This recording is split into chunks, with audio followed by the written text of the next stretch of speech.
It's a very important question. To answer that, we can definitely state one thing is for sure, these great Mahapurushas, they are not indifferent to human suffering. So definitely Hindus have been persecuted, and the Mahapurushas, the Maha-yogis are not indifferent or do not, it is not like a don't care condition. It is not that they are beyond this, they don't care for our suffering. It is not that way at all. Every sincere prayer is recorded and it is taken very sincerely. It is just like a representation to the government. It is taken very sincerely, but it is also very important to understand that it is an ongoing effort. When it is recorded, it is also in terms of, it's not, transformation is not affected from outside. One has to appropriately take birth and from inside society transform it. Only then, Hindu Dharma can be protected. So that is a very important thing to understand. Now we think of everything as objective and determined externally. But that is not how transformation or, human suffering, mitigating human suffering works. It is through transformation from within. That means we have to be born as a Hindu and uplift dharma. And that is a struggle, at each of our individual capacities, we will have to work forward for dharma rakshana.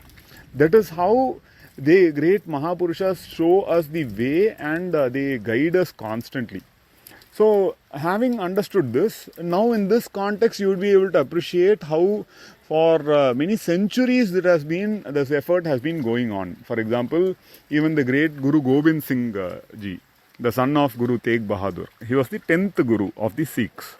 He took birth for the protection of Dharma. His life story is really worth reading. It gives us a lot of clarity. He was commanded to take birth for the protection of Dharma.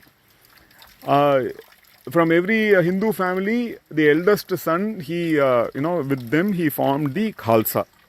So like that, similarly, Paramahansa Yogananda, Swami Vivekananda, everyone was sent to the West to sensitize it appropriately so that, the suffering is mitigated. So at multiple levels, work happens. That is how Hindu Dharma is protected. Sanatana Dharma has to be protected. And hence, looking at all this, we become inspired to contribute our bit. So each one of us can contribute our bit because we are born as a Hindu. That identity, owning it up. But even that is a process of discovery, that is a process of consolidation.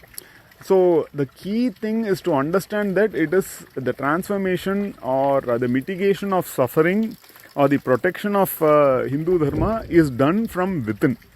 Each one of us has to own it up, and the great Mahapurushas show us the way when we pray sincerely for guidance. So that is the key thing that we recognize. That's the reason why we are dedicated to that cause. That is the way forward in which we see our role, and it evolves. As we do further, as we participate in Dharma Rakshana, it further gets consolidated. That's how the, Dharma Chakra, spins. So India is definitely rising, Bharat is definitely rising, and we are on the way to becoming a Vishwaguru again. So let us all participate in this great yajna.